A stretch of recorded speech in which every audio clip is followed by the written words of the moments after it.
Olá, igreja, boa noite. Aqui é Pastor Mário. Hoje, dia 29 de agosto, retornamos agora para a nossa reflexão remota. Pela manhã já tivemos o nosso culto, foi um culto muito abençoado, com a participação dos adolescentes, dos jovens. Foi muito legal ver eles falando os versículos, a diaconisa Valder também dando uma palavra para eles. E eu só tenho a agradecer a Cassiara que coordenou tudo. Foi muito bacana. Já fiquei feliz também porque ainda há pouco recebi a notícia do nosso irmão Edson que o exame dele deu negativo. Graças a Deus. Glórias sejam dadas ao nome do Senhor. Um beijo grande no coração, meu irmão. A gente vai continuar na nossa exposição do Evangelho de Marcos. Agora entramos no capítulo 5 e a gente vai ler um texto um pouco longo. A gente vai ler do verso 1 ao verso 20.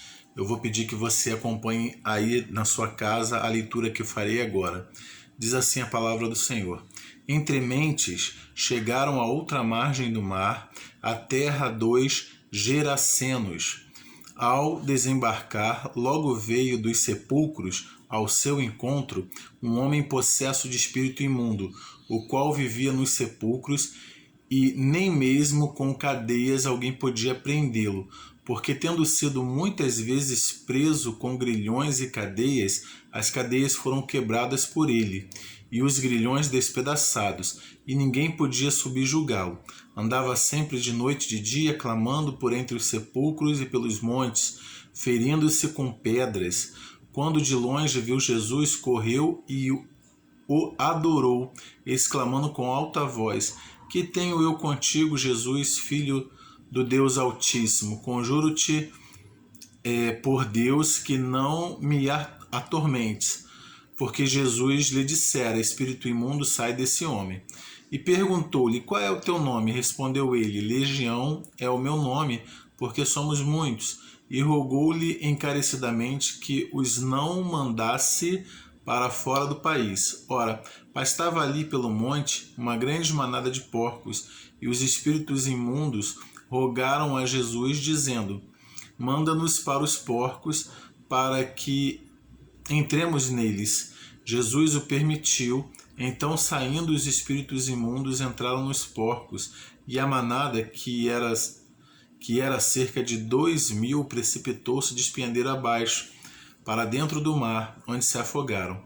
Os porqueiros fugiram e anunciaram na cidade pelos campos. Então saiu o povo para ver o que sucedera.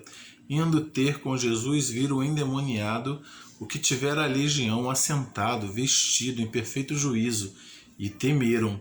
Os que haviam presenciado os fatos contaram-lhes o que aconteceram ao endemoniado e acerca dos porcos, e entraram a rogar-lhe que se retirasse da cidade, da terra deles. Ao entrar Jesus no barco, suplicava-lhe o que fora endemoniado que o deixasse estar com ele. Jesus, porém, não lhe permitiu, mas ordenou-lhe: Vai para a tua casa, para os teus, anuncia-lhes tudo o que o Senhor te fez e como teve compaixão de ti. Então ele foi e começou a proclamar em Decápolis tudo o que Jesus lhe fizera, e todos se admiravam. Vamos orar? Senhor, louvado seja o teu nome. Pai, fala conosco, ao nosso coração, às nossas mentes, através do teu Espírito Santo, através da leitura dessa palavra. Eu te peço, abençoa-nos, nos desperta, nos faz cada vez mais uma igreja forte, que trabalha para a honra e glória do teu nome. Eu te peço e te agradeço em Jesus Cristo. Amém. Pela manhã a gente viu o tema momento difícil. O momento difícil ele surge para todas as pessoas. E agora a gente vai continuar na exposição do Evangelho com o seguinte tema: Nossa guerra é espiritual. Você entende isso? Nossa guerra é espiritual. O primeiro ponto que a gente tem que entender é que a nossa guerra é espiritual, porque o nosso inimigo é o diabo. O nosso inimigo é espiritual. O nosso inimigo não é feito de carne e osso. Nós não lutamos contra homens, contra mulheres de um caráter mau, pessoas perversas ou que cometem coisas em desacordo com a palavra de Deus. Nós não estamos em guerra com essas pessoas. A essas pessoas nós pregamos o Evangelho e temos a esperança, a convicção de que o Espírito Santo pode trazer convencimento do pecado, da justiça e do juízo e pode fazer transformação, pode fazer uma obra através do sacrifício de Jesus Cristo na cruz. A nossa guerra é contra o diabo. Ele é um inimigo muito feroz. E aí a gente tem que considerar o estado que ele deixou aquele homem que veio ao encontro de Jesus quando Jesus desembarca da sua embarcação, do seu barco. Diz assim a palavra de Deus: ao desembarcar, logo veio dos sepulcros ao seu encontro um homem possesso de espírito imundo, o qual vivia nos sepulcros, e nem mesmo com cadeias alguém podia prendê-lo, porque tendo sido muitas vezes preso com grilhões e cadeias, as cadeias foram quebradas por eles e os grilhões despedaçados, e ninguém podia subjugá-lo, e andava sempre noite e dia clamando por entre os sepulcros e pelos montes, e ferindo-se com pedras. Quando de longe viu Jesus, quer dizer, ele vivia se machucando com pedra, vivia uma vida miserável, clamando, nu. Ele vivia realmente um estado de miséria muito grande.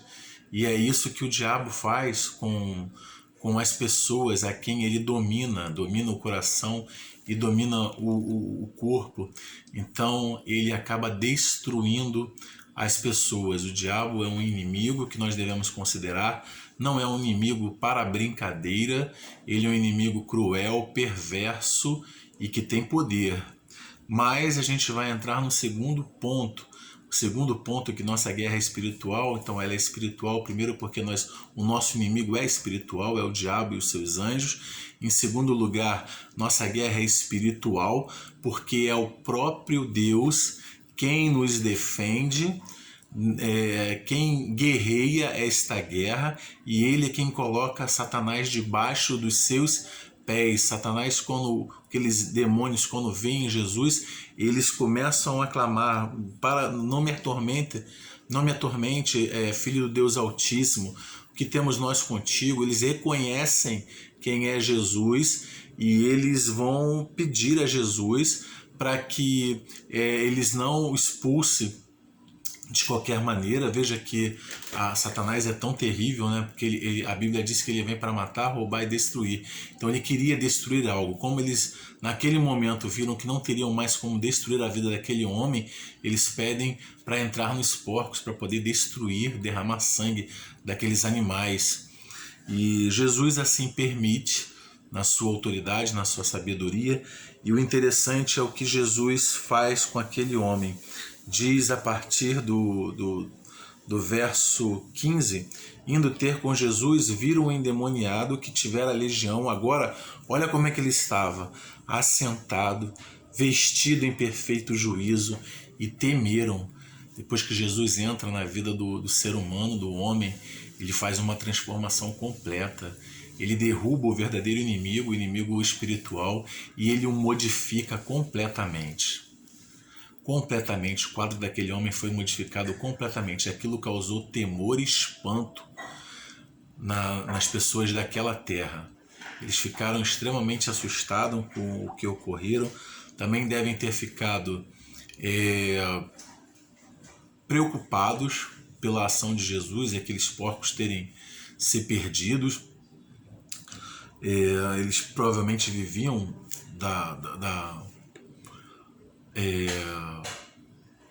com aqueles gados, né, da criação daqueles porcos, e aquilo tudo mexeu com as pessoas ao ponto de que eles pediram para que Jesus se retirasse dali. Mas a gente pode ver isso, a nossa guerra é espiritual, porque o nosso inimigo é espiritual, é o diabo. Ele é um inimigo cruel, mau, perverso. Nós não devemos brincar com ele, mas também não devemos temê-lo, porque, em segundo lugar, quem nos defende também é um ser espiritual, uma pessoa espiritual, Deus Altíssimo, Deus Pai, Filho e Espírito Santo. O próprio Senhor Jesus manda ele se retirar, ele vai se retirar para dentro daqueles porcos, como eles haviam pedido, aqueles espíritos imundos, aqueles demônios.